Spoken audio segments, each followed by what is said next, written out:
اب مسئلہ یہ ہے کہ گوشت کی تقسیم میں تول کے گوشت تقسیم کرنا ضروری ہے. خوب اچھی طرح سمجھ لیں, گوشت سودی اموال میں سے ہے, لہذا گوشت کے جب 7 حصے ہوں گے تو تول کے ہوں گے. یہ خوب سمجھ لیں. لوگ کہتے ہیں ہم راضی ہیں, تو راضی ہونے کا مسئلہ نہیں ہے, یہ سودی اموال میں سے ہے. اب میں اس کی ڈیٹیل میں جاؤں گا تو یہ کلپ بہت زیادہ لمبا ہو جائے گا, تو اس لیے بس علماء کی بات پر اعتماد کر لیں. اس کو تول کے تقسیم کرنا واجب ہے. اگر تول کے تقسیم سے بچنا چاہیں تو 60 ڈھیریاں بنا کر 7 میں کلیجی ملا دیں, تو پھر تول کے تقسیم کرنا واجب نہیں رہے گا. اس کے دلائل کیا ہیں یہ کسی اور وقت انشاءاللہ بیان کروں گا.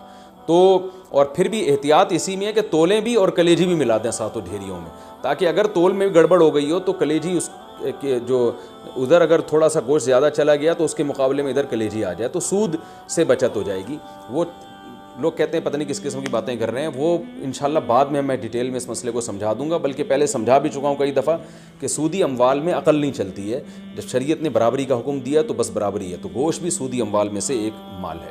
جیسے 10 روپے دے کے کوئی 11 روپے نہیں لے سکتا نا, تو اسی طرح گوشت میں بھی ایسا ہی ہے. تو یہ اس کا خیال کرنا چاہیے. اچھا, قربانی کے حصے داروں میں اگر کوئی شخص حرام آمدن والا شریک ہو گیا تو سب کی قربانی برباد ہو جائے گی, اس لیے اس کا بھی اہتمام کرنا چاہیے. اجتماعی قربانی میں اعلان لکھ کے لگانا چاہیے کہ بھائی حرام آمدن والے شرکت نہ کریں, یا پہلے سے سیٹ اپ بنانا چاہیے کہ ایک الگ سے ایسی گائے ہو جو صرف حرام آمدن والوں کا اس میں حصہ ہو, تاکہ اس میں قربانی ہو ہی نہیں, وہ گوشت ذبح کر کے ویسے ہی غریبوں میں بانٹ دیا جائے. بعض مدارس میں اس کا اہتمام کیا جاتا ہے کہ وہ پہلے سے جو ہے نا کچھ حصے ایسے انہوں نے رکھے ہوئے ہوتے ہیں. تو لیکن اگر آپ گھر کی گائے لائے ہیں یا ویسے کسی گائے میں حصہ لے رہے ہیں اور اس میں کوئی حرام آمدن والا آ گیا, لیکن اگر آپ کو پہلے سے پتہ نہیں ہے تو پھر شریعت نے ہمیں بلا وجہ کے تجسس کا حکم نہیں دیا. یہ ایک آدمی زبان سے کہہ رہا ہے میں حلال کماتا ہوں, بس اس کی زبان پر اعتماد کرنا ہمارے لیے کافی ہے.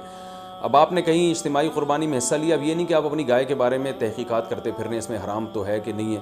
وہ گناہ پھر انہی لوگوں پر ہوگا جنہوں نے اجتماعی قربانی کا انتظام کیا ہے. اگر انہوں نے خود سے جان کر کسی حرام والے کو شامل کر دیا تو وہ گناہگار ہوں گے.